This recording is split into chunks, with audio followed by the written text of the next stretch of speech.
Minister Narendra Modi on Wednesday condoled the death of Bollywood actor Irfan Khan, who died in a Mumbai hospital earlier in the day, saying he will be remembered for his versatile performances. Indians and film industry mourned the loss of the actor. In 2018, he was diagnosed with a rare cancer and had been travelling to London for treatment. In the political sparring over the murder of sadhus in Uttar Pradesh's Bulandshahr, Chief Minister Yogi Adityanath has lashed out at Shiv Sena leader Sanjay Raut in tweets in which he said, "You handle Maharashtra, don't bother about UP." Yogi Adityanath posted 3 tweets last evening to rebuke Sanjay Raut, who had taunted the UP Chief Minister over Bulandshahr killing. A day after, a BJP MLA from Uttar Pradesh was caught on camera urging people not to buy vegetables from Muslim vendors. Another BJP lawmaker rebuked a vegetable vendor on coming to know of his Muslim identity.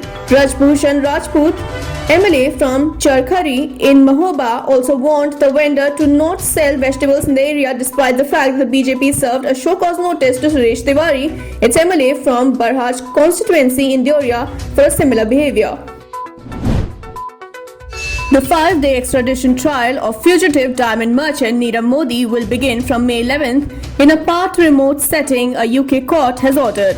Nirav Modi is fighting his extradition to India over the nearly $2 billion from Punjab National Bank fraud and money laundering case. He appeared before the court via video conferencing due to social distancing procedures put in place across the UK courts in view of the COVID-19 pandemic.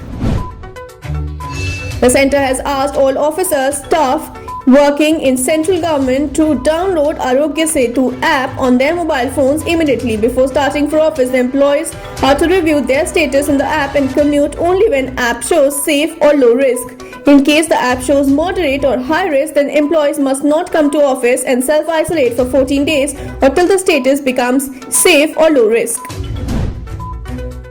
British Prime Minister Boris Johnson's partner Carrie Simons on Wednesday gave birth to a healthy baby boy in London hospital. A spokesman for the couple said the news came as a surprise, as Simons, 32, was not thought to be due for several weeks, but she was said to be doing very well. The birth comes just days after Johnson returned to work after being admitted to hospital with coronavirus, including 3 nights in intensive care.